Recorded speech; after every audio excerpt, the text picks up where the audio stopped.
Le déclic, il est venu d'une souffrance, j'appelle ça le frustromètre. Il était arrivé trop haut, quoi. Là, actuellement, je suis à 8 sous-location. Il y en a deux apparts qui m'appartiennent et puis les 6 autres qui sont à des clients. Au lieu de acheter un actif, quand tu fais de l'investissement immobilier, en fait, moi, je vais louer un actif. Tout de suite, je me suis outillé, je me suis formé, je me suis outillé. Mais ce qui va vraiment faire que tu vas réussir, c'est la discipline, quoi.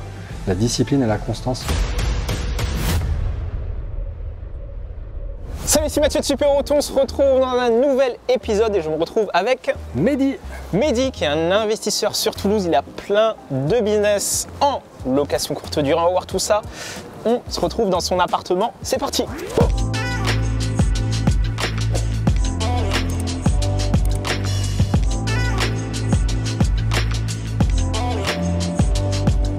Ok, donc on y est, on est dans l'appart. Ouais. Mehdi, du coup, ça c'est un appart que tu as en sous-location, c'est ça? Ouais, exactement, ouais. Ok, Ouais, ok. donc ça, c'est une cliente qui s'occupe des appartements de son fils et en fait qui a refait tout l'appartement. C'était 2 appartements jumelés qu'elle a ouvert et puis elle a fait un grand T4. Ok. Et du coup, ça, si on fait une petite visite, Ouais. ça ressemble à quoi du coup? Donc là, Alors, là, il y a le. ouais, donc tu as la pièce de vie ici. En fait, l'appartement, quand je suis arrivé, donc il était tout refait, on avait les spots, tout était nickel, la cuisine, et il fallait le meubler. Et du coup, voilà, j'ai fait intervenir une décoratrice d'intérieur avec qui je travaille. Et donc tout ce qu'on voit là, toute la partie meubles, décoration, les cadres, etc., c'est la décoratrice là, avec sa touche et son équipe là, qui ont fait tout ça. Ok, ouais. Donc ouais, t'as la télé là. Ouais. Après, t'as la cuisine. Ouais, j'ai vu même t'as un petit livre d'or Ouais, à ton nom, quoi. ouais. C'est pas mal, c'est pas très intime, quoi. C'est de customiser un petit peu. Ok, ouais. Ok. Donc ça, c'est la cuisine. T'as tout mis, même là, le petit Nespresso aussi Ouais. pour inspirer les. La machine, le lave-vaisselle Ouais. aussi important sur les grands apparts. Et du coup, là, les meubles, c'est toi qui les as achetés ou c'est non? Non, les meubles, en fait j'ai mis en relation la décoratrice avec la cliente. On a travaillé un peu à 3 et puis en fait, je l'ai convaincue d'acheter les meubles parce que Ouais, tout c'est bien simplement, elle peut les passer. Après, c'est les siens et. C'est les siens et voilà, on travaille ensemble. Le jour où on arrête, elle garde ses meubles. Elle peut c'est les passer plus en logique charge. au final. Ouais. C'est pas mal, ouais. Ok. Donc là, on arrive ici et puis il y a. Une grande salle de bain ici avec baignoire, double vasque. La machine à laver se trouve ici. Ok. Donc c'est le charme de l'ancien avec un bien qui est complètement rénové. Après, tu as 2 chambres. Et après on c'est a ça 2 chambres. Ouais. Donc là ça a été divisé là. Le mur, ils ont réagencé les 2 chambres avec le plus d'optimisation possible. Et la problématique qu'on avait, c'était de mettre un lit de place classique. Ça prenait beaucoup de place, ça empêchait de circuler. Et en fait, l'option qu'ont trouvé les décoratrices, c'est de mettre des lits gigognes. Donc on a quand même la possibilité de le mettre en ouvert quand on a 2 personnes, ou alors de le mettre en une ça, place. c'est flexible et puis Voilà, exactement. tu mets des petits. Ouais, des Just for You, là, on customise un peu. Enfin, alors, l'idée, c'est d'avoir shampoing, savon et gel douche. Donc ça fait quelques temps que je fonctionne avec ça. Après, voilà, maintenant, on est dans des démarches de développement durable, de faire attention à la planète, etc. Donc l'idée, c'est d'évoluer avec un partenaire, vers tout simplement mettre dans les salles de bain des distributeurs, des dispensers de savon. Okay. Et après, on a la chambre parentale. Donc c'est vraiment la plus belle pièce de l'appartement.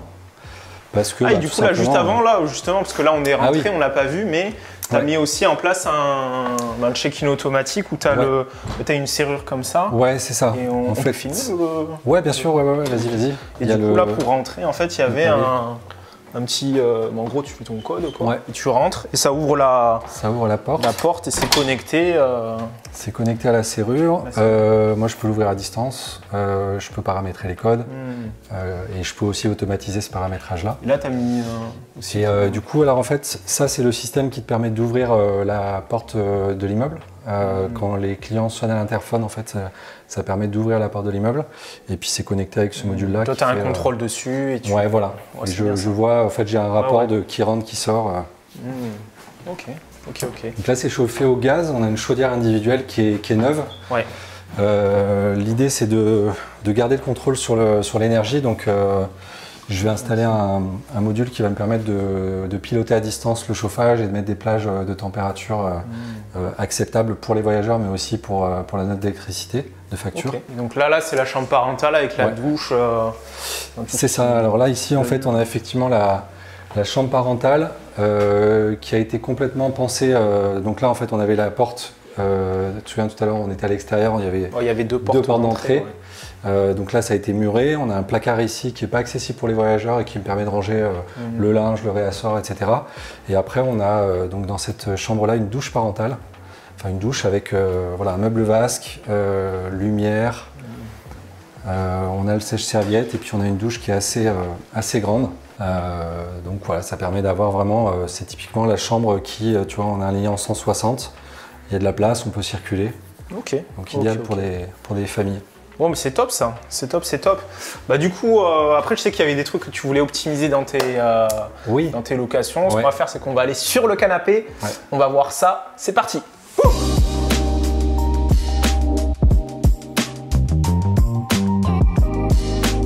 Ok, ben là on se retrouve sur le canapé, on va voir ensemble ce que tu m'avais dit que effectivement tu avais c'est quoi que tu souhaitais améliorer il y avait des petites choses sur mon site internet. Ouais. Et après, voir un peu sur les annonces s'il y avait des choses à optimiser, des choses à améliorer qu'on pouvait voir ensemble. Ouais, ça c'est sur tes annonces à toi et ensuite là pour améliorer les annonces, le site et puis réorganiser tout ça pour que ce soit plus en cohérence avec ton nouveau projet. J'ai du contenu à rajouter sur le site et puis en fait c'est l'architecture du site là qu'il faut que je revoie un petit peu. Là il y a un peu de travail à faire sur la refonte générale et voilà, ça serait pas mal. Ok, bon ben allons-y, allez, c'est parti.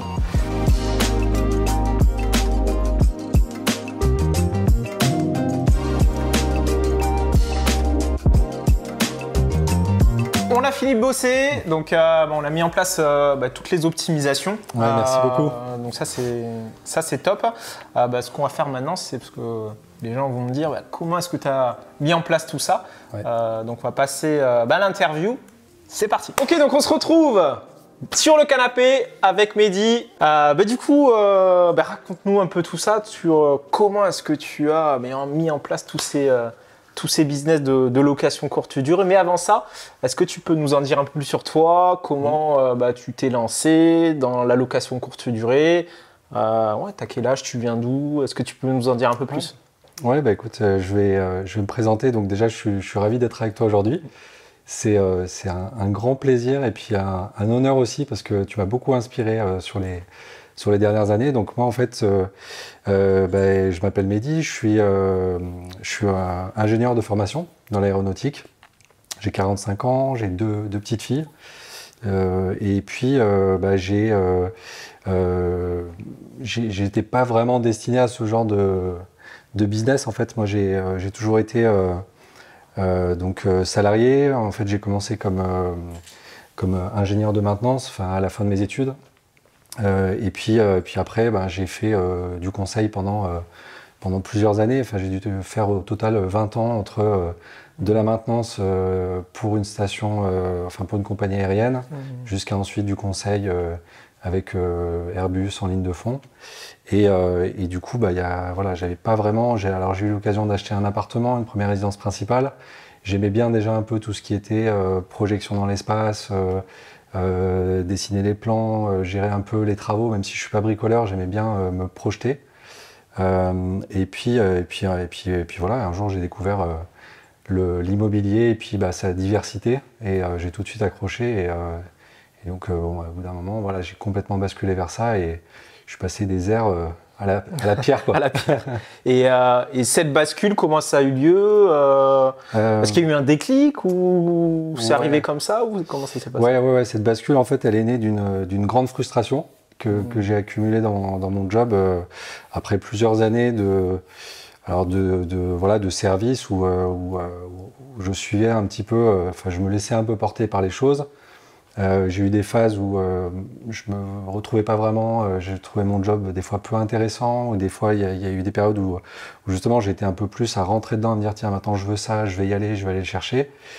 Et puis il y a une chose que je retrouvais pas en fait quand je regarde un peu toutes mes expériences, que ce soit en Tunisie où j'étais responsable logistique à 26 ans, donc c'était une boîte française mais implantée en Tunisie. J'avais une équipe de 18 personnes à gérer, il y avait une flotte de 18 avions.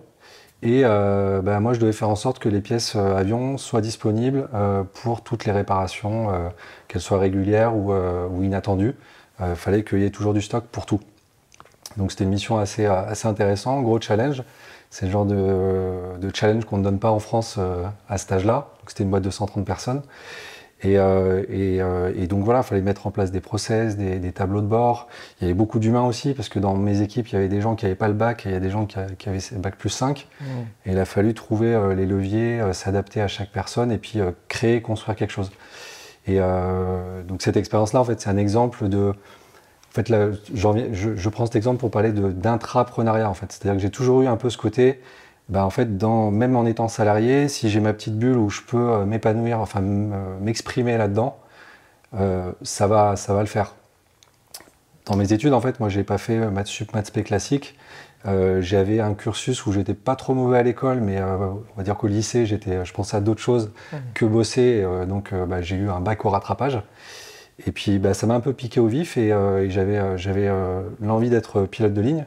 Et donc en fait, quand je suis sorti, je suis arrivé à la fac, j'avais pas d'autre choix. Et par contre, j'avais cet objectif d'être pilote, donc ça m'a fait travailler 2 fois plus les programmes de maths sup en maths, physique, anglais. Et en fait, ça m'a juste boosté pour mes études. Et donc en fait, j'ai eu des mentions bien tout le long et je suis rentré en école d'ingénieur sur dossier. Mais en fait, dans cette expérience-là, il y avait ce côté, j'ai personne qui est derrière moi à me fouetter, quoi, à me dire vas-y, avance, fais ci, fais ça. Ce qui marche avec moi, c'est, tu me dis, on va dans cette direction, voilà la stratégie. J'ai pas de problème avec un patron, c'est juste, on se met d'accord sur la stratégie et j'y vais, quoi. J'ai pas besoin que tu me dises par contre comment je le fais. Et en fait, à chaque fois, finalement, c'est une chose qui revient, tu sais, de manière cyclique, jusqu'à ce que si tu comprends pas, tu te prends une grosse baffe, quoi. Et donc en fait, moi, j'ai été à chaque fois bon quand j'avais un environnement assez bienveillant, ou en tout cas, on me laissait exprimer tout ça, et pas avec un petit chef derrière qui va te dire fais-le, mais de cette manière-là, etc. Donc c'est un peu la chose, en fait, la frustration, elle montait petit à petit, et à un moment, je me suis juste dit, c'est le moment d'y aller, quoi. Enfin, j'ai envie de créer mon truc. Et du coup, comment ça s'est passé qu'est-ce que tu as fait concrètement pour passer à l'action? Qu'est-ce que tu as mis en place Ouais. Alors déjà, en fait, moi, j'avais un peu démystifié le sacro-saint CDI suite à un tour du monde. En fait, j'ai eu la chance j'ai rencontré ma femme, on s'est mariés, on est parti en tour du monde pendant 1 an. Et en fait, en voyage, on rencontre des gens qui n'ont pas cette chance du congé sabbatique là, de 1 an où tu reviens, tu retrouves ton job. Et je me souviens d'un Hollandais, en fait, quand on parlait de ça, lui, il disait j'ai tout lâché, et puis quand je reviens, je vais trouver un boulot, il n'y a pas de problème, quoi.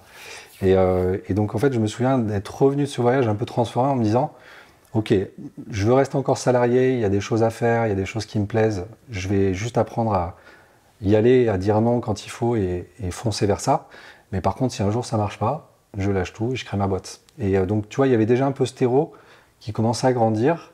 Et en fait, ça a été suite à un événement de vie en fait, où j'avais cet environnement impeccable avec un chef qui faisait confiance et puis une équipe que j'ai créée en 1 an qui s'est développée, où tout le monde bossait bien ensemble, un client content, enfin tout allait bien. Ça a duré 2 ans et puis un jour ce chef est parti en burn-out. Et puis en fait j'ai succédé, enfin j'ai eu plusieurs claques successives. Donc lui qui part en burn-out, un budget, mon client qui a plus de budget, je perds mon père. Et puis j'ai un nouveau chef que je pensais, enfin on se connaissait déjà un petit peu, je pensais que le courant passerait bien entre nous et puis en fait il m'a jamais fait confiance. Et donc on est rentré un peu dans une dynamique de harcèlement dont j'étais pas conscient sur le moment parce que j'étais toujours dans le combat, on va dépasser le truc, on va y arriver, etc. Et en fait, au bout d'un moment, la frustration a été trop grande avec des enfants en bas âge, le boulot, etc. J'ai juste atteint en fait un niveau où je pouvais plus continuer comme ça. Donc le déclic, il est venu d'une souffrance, j'appelle ça le frustromètre. Il était arrivé trop haut, quoi. Et donc voilà, il fallait que je bouge et que je fasse quelque chose pour sortir, en fait, pas me plaindre de ma situation, mais me dire, ok, allez, on va y aller maintenant. Tu vois. Et du coup, tu as acheté un appart ou comment ça? Et du coup, en fait, alors moi, je connaissais absolument, pour te dire, le principe même de j'achète un appartement que je mets en location et c'est le locataire qui rembourse le crédit. Mais pour te dire, enfin, c'était étranger, tu vois, je ne l'avais pas dans mon truc. Donc en fait, j'ai commencé à me former sur Internet, à regarder pas mal de vidéos, à lire des bouquins et puis à mettre un peu dans cette mentalité. En fait, beaucoup changer le logiciel. Et du coup, la première étape pour moi, c'était d'assainir un peu ce que j'avais. J'avais un appart acheté en défisque sur Bordeaux, un T2, une erreur de jeunesse, tu vois. J'avais acheté ça, je me souviens à l'époque, hein, je me suis fait un peu draguer par rapport à mon salaire. Tu vois, il y avait une défiscalisation qu'on te propose. Puis toi, tu es dans ton canapé, tu signes en bas à droite. Pas d'impôt, machin. Pas d'impôt. Pas trop attention et J'ai tiqué un peu, alors j'ai eu la précaution d'aller voir sur place que c'était pas une arnaque. Donc c'est une résidence de tourisme. Le loyer est garanti. Mais bon, tu l'achètes tellement cher qu'évidemment, tu retrouves jamais ton prix de départ. Et donc, bon, il y a eu quand même ce passage à l'action de cette époque. Et puis, l'erreur était un petit peu déjà faite. Donc, ça ne servait à rien que je revende. Je me suis dit, ce truc-là, on va le laisser tourner. Il y a en plus un procès par rapport à la nébuleuse, promoteur, gestionnaire de patrimoine et compagnie. Donc, ce truc, je le laisse tourner. On verra bien ce que ça donne. Et puis j'avais ma résidence principale. Et à l'époque, ma femme voulait bouger en maison par rapport aux enfants. Et moi, je freinais un petit peu parce qu'on était dans une position où, si tu veux, on venait de l'acheter cet appart, ça faisait 2 ans. Donc tu te dis tout de suite, frais de notaire, c'est un peu dommage, on va revendre tout de suite, c'est dommage. Puis en fait, à force de freiner, si tu veux, je me disais, ça sert à rien. J'avais cette petite voix intérieure qui me dit, ne jamais contrarier une femme, juste attendre qu'elle change d'avis. Et en fait, c'est pas du tout comme ça que ça s'est passé, c'est-à-dire qu'à un bout d'un moment, elle avait cette idée-là, et puis il y avait des raisons, quoi. C'est sûr qu'un jardin, même si on avait une grande terrasse, c'était sympa. Et du coup, je me suis mis en recherche d'une maison en location. On a trouvé une maison très sympa, avec toute refaite, 4 chambres, c'était nickel. Et du coup, cet appart-là, en fait, c'est là que j'ai commencé. Donc je me formais, donc j'ai commencé à construire le réseau. Donc il y a une décoratrice qui est venue le refaire, un photographe immobilier. Et je l'ai lancé comme ça sur Airbnb à l'époque. Ça a commencé comme ça, avant même d'investir et de faire un achat d'appartement que je puisse mettre en location. Du coup là, tu l'as mis en location, et là tu as eu les premiers résultats, ça a commencé. Ouais, alors du coup les débuts étaient on était dans une période où c'était pas forcément très simple, et puis d'un point de vue location, il y avait beaucoup de... C'était une période où c'était difficile à louer. Mais c'est surtout, je tâtonnais sur les prix, parce que j'étais tout de suite parti sur le haut de gamme. Je savais que c'était toujours une valeur sûre, d'avoir des meubles de qualité, d'avoir des petites attentions, et avec l'objectif, tu vois, de créer quelque chose qui soit autour de mon histoire. J'ai eu l'occasion, moi, de voyager beaucoup par le travail. J'ai la double nationalité française et tunisienne, donc j'ai bougé aussi à titre personnel. J'ai fait le tour du monde. Et j'avais cette idée de me dire, ok, je vais investir, mais je veux aussi créer une entreprise, en fait. Je veux aussi avoir un projet entrepreneurial qui me permettra plus tard de continuer à grossir et à grandir. Et donc, en fait, je suis parti autour de l'expatriation, location pour des expatriés, par rapport à mon vécu. J'ai eu un premier appartement où, en fait, avant de partir en tour du monde, je l'ai vendu pour partir en tour du monde. Et à l'époque, s'il y avait eu... ma boîte, aujourd'hui, ma marque Expat-Renting, j'aurais été ravi de trouver une société qui s'occupe de mon bien en mon absence, et ensuite qui me le restitue quand j'en ai envie ou besoin, quoi. Et donc finalement, sur cet appartement-là, ce que j'ai fait, c'est que j'ai mis en location via cette société, et puis j'ai commencé à faire mes premières armes, et effectivement les 2 premières réservations étaient catastrophiques. J'étais sur un prix, je crois, à 80 € la nuit. Je me suis retrouvé avec 2 bandes de jeunes successives qui étaient là pour faire la fête. Et en fait, l'appartement, alors heureusement, il n'y a pas eu trop de casse, mais il était à chaque fois dans un état pas possible. Puis je savais ensuite par les voisins que les flics étaient passés plusieurs soirs d'affilée. Donc le début c'était un bizutage, quoi. J'ai vraiment très compliqué. Je te l'avais dit. Je te l'avais dit. C'est ça, tu vois. Un jour, elle était revenue, j'étais en train de faire un dossier de litige pour Airbnb, j'étais tout stressé. C'était le premier que je faisais. Et puis en fait, non, elle comprenait pas trop à l'époque qu'est-ce que je trafiquais, mais effectivement, c'est là que j'ai compris que, en fait, ok, le service est bon, mais du coup, il faut aller mettre le prix qui va en face, quoi. Et du coup, tu t'épargnes beaucoup de C'est là où tu as loué plus cher. Voilà, du coup, là, je suis remonté de 50% de plus. Je crois que j'ai dû mettre la nuit à 120 €. C'était un T4, avec un prix d'appel à 120 €. Et tu louais toujours autant. Et là, je louais toujours autant, et j'avais une clientèle qui changeait, quoi. Donc là, du coup, tu as fait, avec cet appartement que tu as converti, entre guillemets, comment tu as enchaîné après, du coup? Et du coup, sur celui-là, en fait, c'était un petit peu... j'y allais un peu à tâtons. Je regardais un peu ce que ça pouvait donner comme chiffre. Je faisais ça en parallèle de mon boulot. Donc j'avais mis en place des choses pour automatiser, j'avais délégué certaines tâches comme le ménage, comme le linge. Donc voilà, ça permettait de ne pas passer trop de temps dessus. Et je me suis rendu compte qu'en fait ça marchait plutôt bien. C'est-à-dire que je partais sur une référence de 20 nuits par mois. Et en fait, je l'ai passé quasiment tout le temps. Enfin, il y avait pas de... Même sur ce... C'était un petit risque au début de se dire, tiens, je vais me lancer en LCD sur des grands appartements. Et en plus, on n'était passé pas loin. C'est pas vraiment en plein centre. En plus, ouais, hein, c'est vrai qu'en plus, on est un peu à l'extérieur, mais il y a pas mal de petits commerces autour. On est entre deux métros. Et puis en fait, c'est un appartement qui plaît énormément parce qu'il a une triple exposition. Il y a une terrasse de 27 mètres carrés, un grand espace de vie, 3 chambres, un parking aussi en souterrain, sécurisé. Enfin, le truc, c'est un escape game. Quand tu rentres, tu as des codes dans tous les sens, des interphones et tout. Enfin, c'est assez sécurisé. Et du coup, en fait, il convenait aussi bien pour des familles que pour des professionnels en déplacement qui, au lieu de prendre 3 chambres d'hôtel à 70 € la nuit, ben, se retrouvaient peut-être aller à 150 ou 180 € dans un appartement avec tout, enfin une cuisine en commun, une terrasse et chacun sa chambre, quoi. Donc en fait, voilà, il y a eu ce premier... j'étais mon premier client en quelque sorte avec cet appartement-là. Et après, j'ai un ami investisseur qui me disait, écoute, moi j'ai un studio, je sais pas trop quoi en faire. Enfin, il l'avait loué à des étudiants, il avait testé la courte durée lui-même, et puis il avait un peu trop de turnover, et il m'a dit, écoute, moi ton concept, j'y crois, est-ce que ça te dit de le récupérer? Et puis on s'est mis d'accord sur un loyer, et j'ai commencé réellement comme ça, là, avec un deuxième appartement, du coup, beaucoup plus petit. On est sur un studio de 20 mètres carrés, contre un T4 de 86, quoi. Et du coup, ça me permettait d'accueillir aussi des populations différentes. Et donc pendant 2 ans, j'ai tourné avec ces 2 appartements-là. Et ben ça couvrait les frais, il restait un petit supplément.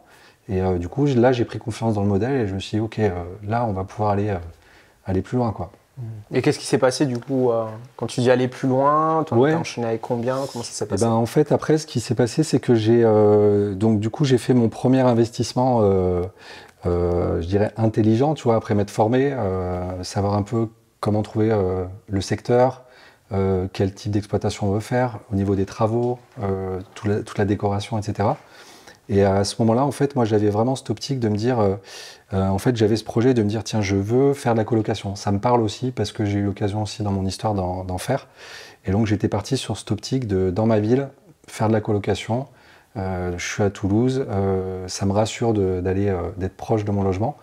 Même si pour ce budget-là, je pourrais aller acheter un immeuble à 1h30 de Toulouse, je préfère commencer par ça. Et du coup, j'ai fait cet investissement-là. Et donc, traverser du désert quand même, hein, ça se fait pas comme ça. Je me souviens que ça a été beaucoup de remises en question. Tu vois, moi, je courais après le T4 de 70 mètres carrés pour faire 3 chambres. Et j'ai dû visiter plus de 90 biens immobiliers quoi, avant de le trouver. Et puis, à un moment, tu sais, tu lèves la tête du guidon et tu te dis, mais en fait, les prix du marché, en fait, je suis en train de courir derrière et j'arrive pas à trouver ce truc-là. Et en fait, finalement, juste en levant le nez du guidon, je me suis dit, ok, tu veux toujours la coloc, le budget, ça va à peu près, passe sur du 4 chambres ou 5 chambres. Et à partir du moment où j'ai changé cette optique-là, les 3 mois après, j'avais trouvé un 100 mètres carrés, c'était un T4. Et là, je peux dire que quand je suis rentré, je voyais tout de suite le salon salle à manger coupé en 2, et puis la cuisine qui était derrière le mur porteur. Je pouvais faire passer les évacuations à travers le mur porteur, créer une nouvelle chambre, agrandir la petite salle de bain, créer un deuxième toilette. Enfin, j'avais tout de suite la visu parce que j'en bouffais depuis presque 1 an, quoi. Et donc voilà, du coup là, ça a été là, pareil, c'est de la même manière que j'ai découvert la LCD. J'ai découvert ça un peu par hasard en testant et ça a bien mis 2 ans pour que ces 3 appartes tournent, les 2 qui étaient à moi et celui de mon client. Là, je faisais plutôt de la colocation dans cet appartement-là. Et puis, à un moment, là, j'avais suffisamment d'assurance pour me dire, allez, là, maintenant, on y va, on va quitter son taf parce que voilà, j'étais plus du tout en accord avec ce que je faisais, ça perdait complètement du sens.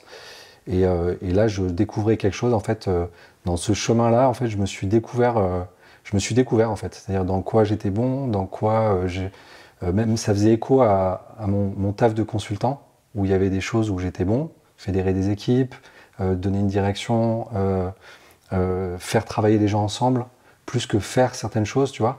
Et après, il y a des endroits où je vais être bon et d'autres que je faisais vraiment à contre-cœur. Mais tu es obligé, quoi. Tu es payé pour ça, tu es obligé de le faire.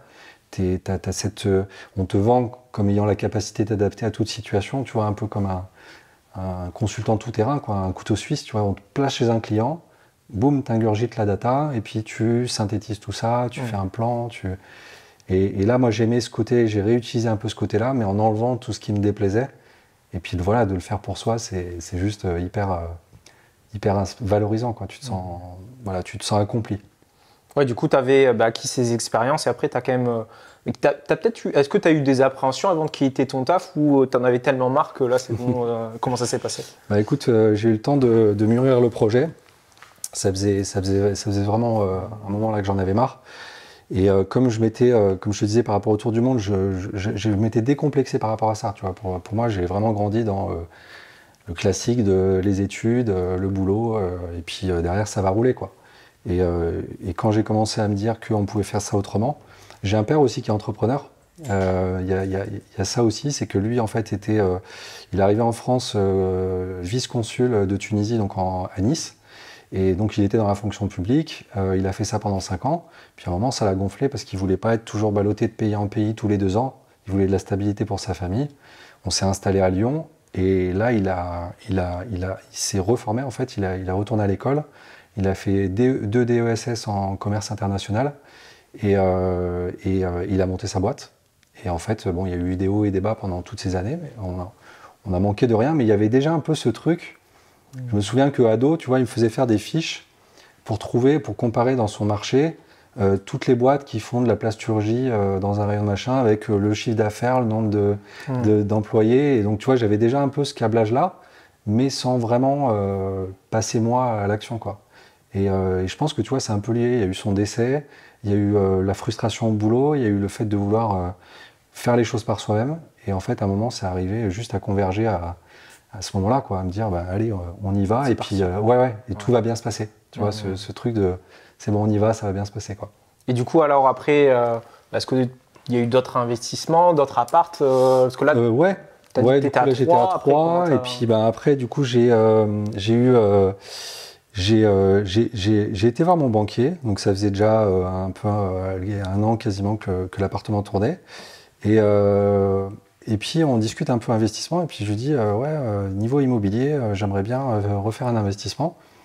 Et puis bah, j'aimerais bien faire ça avant de quitter mon job, hein. J'ai encore un CDI, donc je peux investir. Et là, je me souviens, moi j'étais parti donc je me sentais prêt pour investir dans un immeuble. Tu m'aurais dit ça avant la coloc, c'était pas possible. Mais le fait d'avoir suivi les travaux, j'ai bossé avec un auto-entrepreneur, et puis bah, j'ai commandé tous les matériaux de A à Z. Aussi pour baisser la note, tu vois, je me suis investi dans le projet. Mais en fait, le côté immeuble me faisait beaucoup moins peur. Et du coup, je me disais, tiens, je vais chercher un immeuble avec 3 lots, des locataires en place. Comme ça, je vais voir le banquier, je leur mène les baux, et puis ça passe tout seul, quoi. 150 000 €, je pars à 1h30 de Toulouse, ça ira. Quand je lui pose la question, combien je peux investir, d'après vous et tout, il me sort un chiffre 428 000, il me dit. Donc moi, j'en revenais pas. Je me dis, mais c'est pas possible, quoi. Et du coup, en fait, c'était un mois de juin. On se donne rendez-vous pour le mois d'août. Et en fait, moi, je me mets bien en tête de trouver un immeuble et de lui rapporter le compromis signé pour 2 mois plus tard, quoi. Donc en fait, je repars, je me mets dans cette optique-là, je cherche. Et finalement, je finis au bout de 3 semaines, donc il y a quand même eu un peu de chance dans ce process-là, parce que ça peut prendre plus de temps. Je trouve un immeuble en plein centre-ville d'Albi, patrimoine UNESCO, un super de la pierre, quoi, de la vraie, et puis un projet qui m'emballe. Et en fait, je me souviens que c'était une annonce, en fait, c'était un bien qui était déjà, qui avait été vendu une première fois, qui est revenu à la vente, parce que le classique, l'acquéreur n'avait pas eu son prêt. Ouais. Et c'était un bien pour lequel tu avais des offres à 10 000 € de moins, 8 000 € de moins, et ça tâtonnait un petit peu comme ça. Et puis en fait, l'agent immobilier me dit, je l'ai eu un 13 juillet, elle me dit, et moi je devais partir à Paris, et elle me dit, écoutez, là franchement, vous avez, ce bien-là, il va partir au prix, c'est pas la peine de trop négocier. Et du coup, je cale un rendez-vous avec elle juste avant mon voyage. Je la vois le matin, je me déplace, je me souviens, j'étais allé avec ma mère, capitale sympathie, tu vois. Bon, elle me suit un peu dans mes histoires là, et donc elle avance aussi un peu dans le cheminement avec moi. Et du coup, j'avais imprimé une offre au prix et une offre vierge, au cas où, on ne sait jamais, hein, des fois il y a moyen de négocier un peu. Et puis en fait, je suis arrivé, je visite le bien, et puis on le visite à 9h. À 10h, elle me dit, ah, par contre, là, il y a quelqu'un d'autre qui arrive, vous me direz si vous voulez le bien. Et là, j'ai dégainé tout de suite, je lui ai dit, écoutez, non, je le prends au prix. Et en fait, j'ai appris derrière que c'était un gros investisseur de la région qui pouvait acheter le bien en cash. Ouais, content. Et en fait, elle m'a privilégié en fait, dans le dossier. Déjà, je suis arrivé avant et j'ai bien mis la date et l'heure sur l'offre. Mais elle m'a rappelé quelques heures après en me disant, on y va, par contre, me faites pas faux bon sur le crédit, quoi. Et en fait, tu vois, je suis revenu, j'ai pris rendez-vous avec le notaire. Et puis en fait, j'ai réussi à avoir ce compromis. Je suis arrivé devant le banquier, boum, je lui ai posé le compromis. Et là, il m'a dit, allez, on y va, on signe, on fait le dossier. Et voilà. Et en fait, alors il y a eu d'autres rebondissements derrière. Mais si tu veux, j'ai pu transformer cet essai-là avant de quitter mon taf et de me dire, tiens, ok, maintenant là, j'ai ce truc-là que je peux développer. Et mon projet entrepreneurial à côté de gestion d'appartements. Du coup, là, cet immeuble, tu m'as dit qu'il y avait 4, 6 apparts, je crois. Ouais, il y a 6 appartements. Silo, ouais, 6 appartements. Alors, il y a des appartements assez petits, mais là, moi, je vais faire quelque chose d'un peu aligné un peu avec cette ville-là. C'est une ville de 50 000 habitants, donc je pars sur des appartements. J'en regroupe 3 pour faire un gros T4 en duplex, et puis après, il y aura un T2, un T1, et puis un grand T2 en rez-de-chaussée. Parce que tu m'as dit que tu voulais faire un truc spécial au rez-de-chaussée aussi. Ouais. Écoute, je me suis pas mal cherché parce que c'est 2 entrées indépendantes dans cet immeuble. Et sur l'entrée du rez-de-chaussée, j'avais pensé à faire un coworking, mais il y avait des petites problématiques d'espace. On était dans une rue qui est pas très passante non plus. Et en fait, je suis parti sur le projet de faire une romantic room avec vraiment des jolis matériaux, une chambre à coucher haut de gamme, un jacuzzi, un espace sauna, une grande douche. Puis au plafond, en fait, on a des espèces de carreaux de verre, un peu, tu sais, comme tu retrouves dans les piscines. Ouais, je vois, ouais. Donc c'est très curieux, hein, l'immeuble il est vraiment particulier. Mais du coup, il y a moyen de jouer avec ça et puis créer une ambiance particulière et tester ce modèle-là, comme je sais le faire par rapport à Toulouse sur la location courte durée, mais juste tester le modèle à distance. Alors, en ne mettant pas trop loin à 1 heure de route, comme ça s'il y a un problème en 1 heure j'y suis. Ouais, c'est pas très loin et puis tu peux gérer. Ouais. Et du coup là il y a cet immeuble, vraiment investissement à toi. Ouais. Et après tu as dit justement que tu faisais de la gestion d'appartements ou même sous location. Ouais. Je sais que tu as développé, est-ce que tu peux nous en dire un peu plus sur comment est-ce que tu as fait, comment tu vas avoir les propriétaires, comment ça se passe? Ouais, ok. En fait, sur cette partie-là, si tu veux, il y avait cette idée de, ok, j'investis tant que je suis en CDI, après je quitterai mon CDI, le fameux mythe de, tu vois, j'achète mon immeuble, je me dégage 1 000 euros, 1 500 euros de cash flow, je quitte mon taf, je pars à Bali, adieu patron, et voilà. Ouais. En fait, tu es juste concierge de ton immeuble, et puis tu t'es bloqué, tu peux plus investir. Et donc moi, j'avais vraiment dès le début ce truc de dire, ok, j'investis, mais je veux entreprendre aussi. Et dans le modèle de la sous-location, ce qui était marrant, c'est qu'en fait, ce qui était intéressant dans ce modèle-là, c'est que tu n'avais pas besoin des banques. Et tu vois, moi, le crédit, c'est un levier qui est intéressant pour investir, mais j'ai pas envie d'aller dans l'excès non plus. Et donc l'idée, c'est de se désendetter le plus vite possible. Et la sous-location, c'était un des leviers pour se dire, ok, derrière, je peux avoir, au lieu de acheter un actif, quand tu fais de l'investissement immobilier, en fait, moi, je vais louer un actif. Et je vais l'exploiter pendant un certain temps. Et puis après, si ça ne va plus au propriétaire ou si ça ne va plus à moi, on arrête. Et c'est gagnant-gagnant, quoi. Donc, tu vois, l'idée était là. Je me suis formé aussi là-dessus. Et puis, on teste avec ses propres biens. Donc, je me suis appliqué ça en gérant mes propres biens. Et puis, en commençant à gérer les biens de mes premiers clients. Donc, en l'occurrence, il y a eu un premier client qui est un ami investisseur, Yann, il se reconnaîtra. Et en fait, il m'a confié son bien. Et ensuite, derrière, j'ai fait mes premières armes. Et puis, le bouche à oreille a beaucoup fonctionné. J'ai fait très peu d'annonces, tu sais, à contacter les gens sur Le Bon Coin. Je l'ai fait un petit peu, ça n'a pas forcément abouti, mais ça m'a permis d'aiguiser un peu mon discours. Et si tu veux, ce qui est intéressant pour les propriétaires, pour des gens qui ne sont pas sur Toulouse, là j'ai un client qui est en Espagne, j'en ai un qui est à Dax, par exemple, et ces clients-là, en fait, ils ont juste un besoin qu'on gère leur appartement. Ils n'ont pas forcément envie de se tourner vers les agences immobilières ou de le gérer eux-mêmes. Et donc, pour eux, c'est une sérénité énorme, en fait, de confier le bien à une société. Moi, je suis transparent, je leur explique que je vais faire de la location courte durée dans l'appartement, mais que j'ai mis des process en place, que je travaille avec des professionnels. Et donc, il n'y a pas d'impayé pour eux. Et ils ont la garantie d'avoir un appartement qui est rendu en bon état. Parce que c'est entretenu au cordeau, je passe régulièrement dans les appartements. Donc je me suis rendu compte que, alors ça se démocratise pas mal, mais c'est encore, il y a encore de la place. Et pour moi, tu vois, je vois vraiment le marché comme il y a de la place pour tout le monde, c'est pas saturé. Et il faut juste aller porter ça aux clients, se faire connaître, parce qu'il y en a beaucoup qui connaissent pas le modèle. Ouais, le concept. Ouais. Mais d'ailleurs, pour ceux qui se poseraient des questions, parce qu'il y en a qui vont dire ah, c'est illégal, machin, non, c'est tout à fait légal. Ouais. Est-ce que tu peux expliquer le concept de sous-location? Et toi, je sais que tu as une petite, t'as la petite touche Mehdi comparée par rapport aux meubles, etc. Oui. Est-ce que tu peux expliquer le concept? Ok. En fait, là, l'idée, c'est de mettre un bail en place, donc un bail commercial avec le propriétaire. Donc, on peut faire de la sous-location quand on est un particulier ou quand on a une société. Dans les deux cas, il faut l'accord du propriétaire. Donc, déjà, ceux qui font de la sous-location sans demander l'avis, oui, c'est illégal. Maintenant, pour avoir un bien qu'on puisse exploiter derrière et gagner plus d'argent avec le mode d'exploitation que le loyer qu'on verse, là, il faut être professionnel. Il faut avoir un bail bien particulier. Typiquement, l'étudiant qui a son appart super bien placé à Paris, qui part en stage pendant 6 mois et qui veut sous-louer, s'il a l'accord du propriétaire, dès lors que le loyer de sous-location ne dépasse pas le loyer, on est bon. C'est des baux en particulier, 89 en particulier, c'est bon. Si maintenant on veut en faire un business model, là, il faut encadrer ça juridiquement avec un bail bien spécifique. Ok.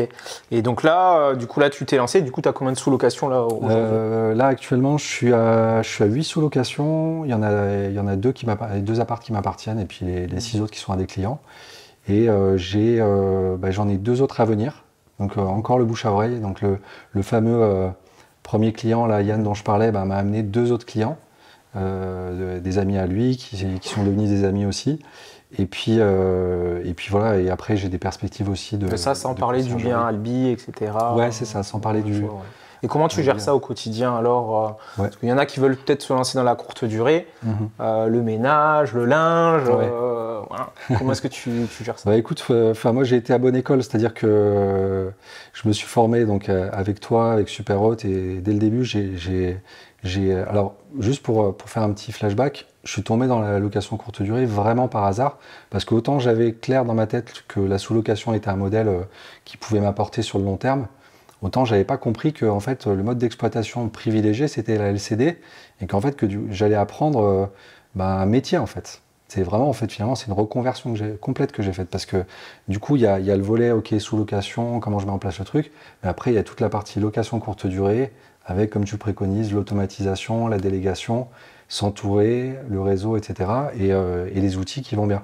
Et donc, moi, j'ai pas du tout lésiné au début, tu vois, à me dire, tiens, je vais faire tous les ménages moi-même, je vais pas prendre de channel manager, je vais gérer toutes mes annonces sur un cahier ou autre. Tout de suite, je me suis outillé, je me suis formé, je me suis outillé, et j'ai commencé à faire travailler un prestataire ménage. Pour le linge, j'avais une blanchisserie. Et puis après, bricolage, je passais moi pour faire les trucs. Dès qu'il y avait quelque chose à régler, c'est moi qui venais le régler. Donc il y avait quand même pas mal de boulot, mais je dirais que jusqu'à 3 appartements, ça se gérait tranquillement, quoi.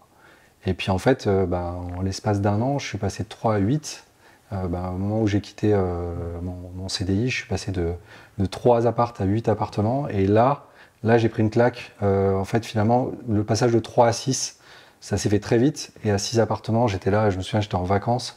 Je recevais des appels, j'ai eu une note de 400 € de téléphone quand je suis revenu, avec des appels booking ou des clients, c'était infernal. Et du coup, là, il fallait passer un autre cran et aller un peu plus loin, donc avoir plusieurs équipes de ménage. Le linge, commençait à professionnaliser tout ça en passant par des systèmes de location de linge. Et puis avoir une personne dédiée pour la maintenance. Donc là, tu vois, j'ai une équipe avec ces 3 corps de métier-là. J'ai délégué tout le service client et puis je suis dans une phase où maintenant il va falloir vraiment déléguer complètement toute la logistique, tout l'opérationnel en fait, vraiment tout ce qui est lié au fonctionnement des appartements pour moi me dégager du temps et aller trouver des nouveaux clients, gérer mon marketing, le réseau, la com, etc.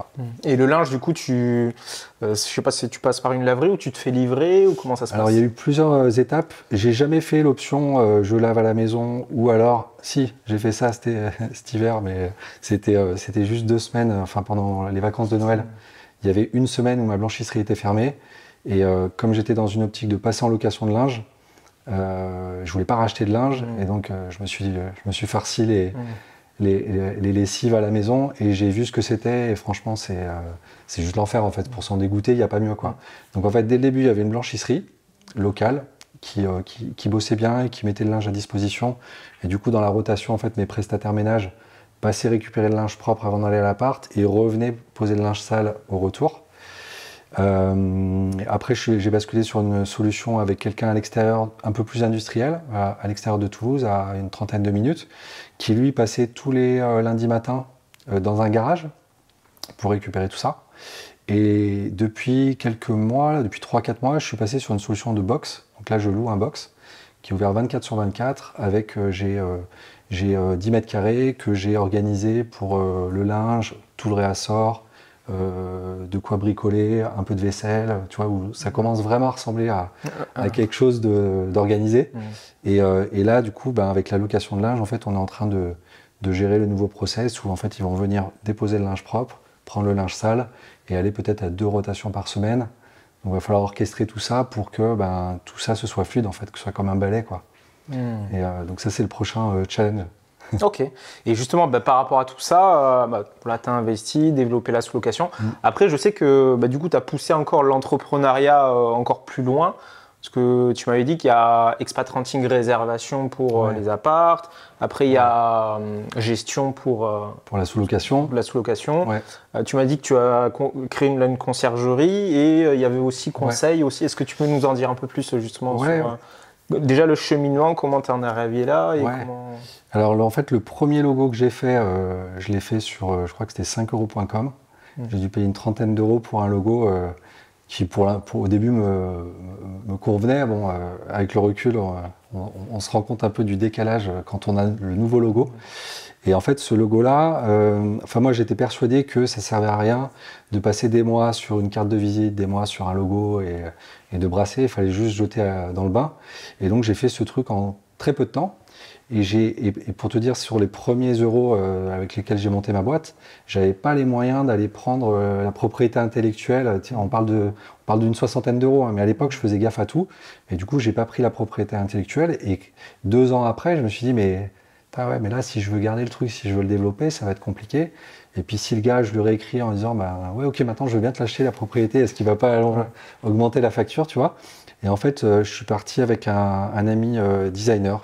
Pareil par le réseau d'ailleurs de mes clients, Nicolas, qui regardera certainement cette vidéo, qui lui en fait m'a fait un logo juste génial. On a pas mal échangé, je lui ai parlé un peu de mon histoire, de ce que je voulais faire. Et si tu veux, en fait, il y avait ce côté location courte durée, mais j'avais 2 clients différents. J'ai les gens qui viennent dans mes appartements pour y séjourner, et après j'ai les propriétaires qui me confient leurs biens. C'est 2 cibles différentes. Et donc potentiellement, voilà, je veux 2 services différents. Et donc ça a commencé avec ça et je me suis dit, il y a plein de manières de faire du business, il y a plein de choses intéressantes. Et puis il y a 24 heures dans une journée. Tu sais, on a des fois le syndrome de l'objet brillant, aller chercher le nouveau truc qui marche. D'ailleurs, il y a un moment, il fallait que je me canalise un peu par rapport à ça. Et en fait, je me suis dit, mais pourquoi pas faire ça, mais lié à l'immobilier en fait, tu vois, essayer d'aller développer des choses. Donc la première idée qui m'est venue, c'était la conciergerie. Ça fait longtemps que j'y pense. Je ne l'ai pas fait parce que il faut y aller par étapes, mais c'est le même boulot au quotidien que gérer des appartements en sous-location. Donc ça, je me suis enfin lancé là-dedans et puis j'ai packagé une offre. Je l'ai présentée à 2 prospects et ils m'ont dit oui la semaine dernière. Donc je sais que là, dans le mois qui arrive, je vais avoir du boulot et je vais pouvoir lancer la conciergerie avec mes 2 premiers clients. Et puis, depuis quasiment un an, en fait, je fais de l'accompagnement de personnes qui souhaitent investir dans l'immobilier, qui se forment donc avec une personne là, qui est partenaire, avec qui moi je me suis formé. En fait, tout simplement, c'est une personne avec qui je me suis formé sur l'immobilier au sens large, investir intelligemment, etc. Et en fait, elle m'avait suivi un petit peu sur le parcours, elle faisait des fois des apéros sur Toulouse, et puis on avait gardé le contact. Et en fait, elle a vu que ça avançait bien pour moi, que j'étais passionné. Et lui, n'ayant plus le temps de gérer ses élèves en direct, bah, il me les a envoyés. Et du coup, c'est des sessions d'accompagnement, de coaching, où en fait, j'apprends la recette aux gens. En fait. Au lieu de leur servir le gâteau tout prêt, bah, en fait, je les accompagne de A à Z, de la définition de la stratégie jusqu'à la mise en location. Et du coup, ça m'a donné cette idée d'aller un peu vers le côté formation-conseil. Donc tu vois, il y avait encore un autre faisceau où je me dis, bah tiens, mais ça, je peux le faire aussi. Alors la formation en ligne, j'en suis pas encore là, mais c'est d'ailleurs un truc que je repousse. Il y a beaucoup de choses sur le marché, mais disons que je pense que ça vient pas comme ça, on se réveille un jour en disant, tiens, vas-y, je vais me faire une formation, on s'enferme. Je le vois bien de manière itérative avec mes élèves en leur disant, mais qu'est-ce que tu aimerais trouver sur les formations, qu'est-ce qui te manque, et puis l'écrire peut-être, la co-construire avec eux. Ça, c'est un projet, pour l'instant, je le garde dans un coin. Mais tu vois, j'ai eu cette déclinaison-là. Et puis la dernière étape étant, bah, tu as les gens qui veulent apprendre à faire les choses. Tu as les gens soit qui veulent pas, soit qui n'ont pas le temps, soit qui ont... soit qui veulent pas, soit qui n'ont pas le temps, mais qui ont l'argent. Et pour ces personnes-là, je voudrais leur proposer une solution de construction de patrimoine, d'investissement clé en main. Donc il y a pas mal de choses sur le marché. C'est un peu plus casse-gueule. Il faut vraiment un réseau lourd parce que j'ai pas envie de passer trop de temps parce que je pourrais pas scaler ce business-là. Donc faut que je puisse m'appuyer sur des artisans compétents, des décoratrices d'intérieur, des banquiers, etc. Donc ça, je le garde, on va dire, en moyen terme. Ouais, mais du coup, j'ai fait une déclinaison comme ça de 5 marques autour d'Expat Renting. Donc on a Expat Renting Réservation pour les locations courte durée, Expat Renting Gestion pour tout ce qui est sous-location, Expat Renting Conciergerie, Expat Renting Conseil pour tout ce qui est coaching, formation ou autre, et le dernier qui sera Expat Renting Patrimoine. Et du coup, je décline un peu ça comme ça en y allant par étapes, mais on va dire qu'il y en a 3 là qui sont lancés actuellement.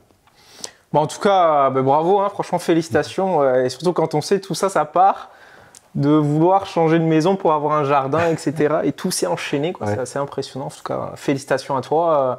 Toi, qu'est-ce que tu dirais à quelqu'un qui veut se lancer, qui hésite, qui était un peu comme moi, comme toi il est dans son job. C'est pas la misère, mais c'est pas non plus le top. Ouais. Du coup, on est un peu dans une prison dorée. Qu'est-ce que tu lui dirais ou même au Mehdi d'il y a quelques années, peut-être? Bah écoute, je pense que c'est toujours plus facile de le faire par rapport à quelqu'un d'autre. Parce que finalement, tu vois, le parcours que j'ai eu fait que je suis ce que je suis aujourd'hui avec mes échecs et mes réussites et ma manière d'être. Mais ce que moi je trouve important, en fait, c'est de réaliser le plus tôt possible que en fait, la vie est courte. On n'est pas là pour s'emmerder. En fait, des fois, on s'impose des choses. Et en fait, dans l'entrepreneuriat, les réussites, on se les doit, alors avec une équipe, avec des gens derrière, mais on peut se l'attribuer. Et les échecs aussi, il faut se les attribuer. C'est pas de la faute du voisin. Et à partir du moment où on sait un peu que la vie est courte et que faut pas subir les choses et qu'on potentiellement on en a marre. Ok, on peut avoir peur, on n'a pas d'argent, on n'a pas le temps, on peut avoir plein de raisons. Mais c'est vraiment, moi j'invite les gens à se reconnecter à leur enfance, en fait, c'est quoi les trucs, les jeux que tu faisais, tu vois. Enfin moi gamin, je construisais des Lego, je me souviens d'un truc que je construisais, c'était un robot qui se transformait en avion, fallait que ça fasse au moins 3 trucs, tu vois. Mais il y avait toujours ce truc de construction, de jumeler les forces, les synergies pour construire quelque chose. Et en fait, je m'en suis éloigné. Et en fait, c'est dommage, tu vois. Et du coup, moi, ce que je dirais aux gens, c'est juste de se reconnecter. Et se reconnecter, en fait, des fois, ça oblige les personnes à s'éloigner, enfin, à aller un peu au conflit. Parce que, on passe pour des ovnis, hein. Quand tu te lances dans des trucs comme ça, ton entourage te regarde bizarrement, mais pourquoi tu veux faire ça? Et puis, des fois, c'est pas juste par amour, ils ont peur pour toi, donc ils veulent t'empêcher ou te dissuader de faire tel ou tel truc. Et c'est là où, en fait, c'est bien d'aller à contre-courant, de s'écouter. Et moi, j'aime bien cette petite phrase-là que j'ai entendue il n'y a pas longtemps, qui dit que, en fait, seuls les poissons morts nagent avec le courant. Tu vois? Et en fait, moi, je me reconnais dans cette phrase parce que à la fac, j'allais à contre-courant. Dans mes premiers jobs, j'allais à contre-courant. Quand la pression a commencé à monter aussi, il y avait toujours ce truc, ben non, le tour du monde, j'allais à contre-courant. Enfin, dans les consultants qui m'entouraient, c'était pas, tout le monde faisait pas ça, quoi. Ouais. Et en fait, j'ai toujours eu ce truc de me dire, ben ok, moi ça me parle, donc j'y vais. Et le regard des gens, je le mets de côté, quoi. Et ça a été, culturellement, c'est pas forcément, tu vois, mon ADN, quoi. Donc voilà, moi je dirais ça, je dirais, croyez en vous, allez-y à fond sur la projection, parce qu'après, ben, on peut se donner les moyens. Et après, la chose qui est pour moi hyper importante et que je dis à mes élèves, c'est, tu sais, les gens, des fois, en début de coaching, ils vont me dire, ouais, je suis super motivé, je veux vraiment changer de vie, j'en ai marre de ça, je sais que je veux faire ça et tout. Et puis, ben, en fait, le truc, il s'évapore ou on a des moments difficiles, quoi. Et moi, je leur dis, franchement, la motivation, c'est une chose, mais ce qui va vraiment faire que tu vas réussir, c'est la discipline, quoi. La discipline et la constance.